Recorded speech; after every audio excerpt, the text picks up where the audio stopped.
मुल्क में चीनी की कीमतों में तेजी से इजाफा होने के बाद हुकूमत हरकत में आई है और वजीर आजम ने खुद सारी सूरत हाल का नोटिस लिया है, जिसके नतीजे में चीनी की कीमतों में ठहराव आया है।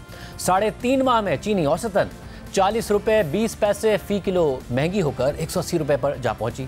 200 से 225 रुपये तक जाने की बातें होने लगी और अब दोबारा 165 से 170 रुपये फी किलो के दरमियान है। नुमाइंदा जियो न्यूज़ अयाज अकबर यूसुफजई के मुताबिक FIA, IB और FBR ने चीनी सट्टा माफिया और ज़ख़ीरा अंदोज़ों के खिलाफ कार्रवाइयाँ की हैं और मुल्क भर में कार्रवाइयों के बाइस चीनी की कीमतों में कमी आई है और चीनी की कीमत कम होकर 165 से 170 रुपये फी किलो के दरमियान आ गई है। गुज़िश्ता हफ्ते चीनी 180 रुपये फी किलो फरोख्त हुई, जिसके बाद चीनी के जाली खरीदारों, बैंक अकाउंट्स और फरोख्त का रिकॉर्ड हासिल करके कार्रवाइयाँ की गई, जबकि पंजाब शुगर मिल्स एसोसिएशन की तरफ से कीमतें कम करने की तहरीरी यकीन दहानी भी कराई गई है। खबर के मुताबिक वजीर आजम ने चीनी सट्टा माफिया और ज़ख़ीरा अंदोज़ों के खिलाफ मुतअद्दिद इजलासों की सदारत की है। मुल्क में रमज़ान के दौरान चीनी की कीमतों में तेज़ी से इजाफा हुआ है और चीनी की औसत कीमत 14 रुपये 22 पैसे फी किलो बढ़कर 180 रुपये तक जा पहुंची।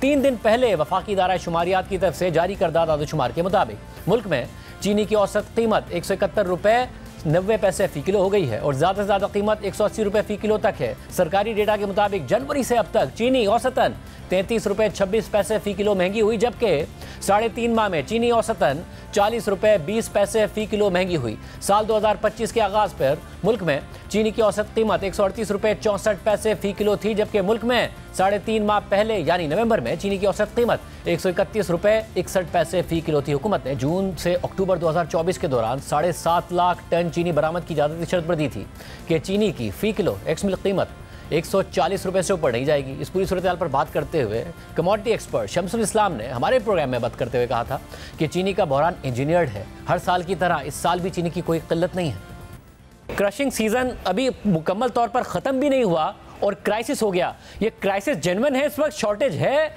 या ये सारा क्राइसिस क्रिएट किया हुआ है? ये इंजीनियर्ड क्राइसिस है। 84 मिलियन टन की प्रोडक्शन का जो फिगर 83.5 इन्होंने दी थी ऑफिशियली, अराउंड 84 मिलियन टन थी, तो उसके हिसाब से आपकी चीनी 10% का अगर आप रिकवरी पे बेस जाते हैं तो आपकी 8 मिलियन टन की चीनी, मैं उसको 8 मिलियन भी नहीं कहता, मैं 7 मिलियन पे लेके आता हूँ कि 8.33% रिकवरी पे आपकी आती है। तो 7 मिलियन टन आपकी प्रोडक्शन इस साल हुई।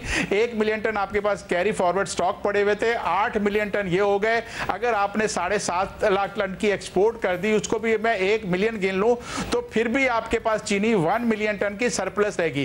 ये हर साल की तरह चीनी में कोई शॉर्टेज नहीं है। हुकूमत अपनी पॉलिसी को सही करे, इंडस्ट्री जो इसमें इन्वॉल्व है उसके ऊपर क्रैक डाउन करे, क्योंकि जितना रेवेन्यू इस सेक्टर से आ रहा है वो आप देखें तो FBR में उतना टैक्स कंट्रीब्यूशन भी नहीं जा रही। FBR भी अपना ट्रैक एंड ट्रेस सिस्टम लगाने के बावजूद अगर चीनी को ट्रैक नहीं कर पा रहा, ट्रेस नहीं कर पा रहा, तो फिर हमारे पास ये शकूक उभरते हैं कि कहीं ना कहीं कुछ ना कुछ दाल में काला है। इस पूरी सूरत हाल में मुतालबा किया जा रहा है कि चीनी के सेक्टर को मुकम्मल तौर पर डीरेगुलेट किया जाए। हुकूमत दावा भी कर रही है कि ऐसा किया जाएगा। कमेटी बना दी गई है एहसन इकबाल साहब की सदारत में। अब देखते हैं कि इस हवाले से पेशरफ्त होती है या नहीं होती।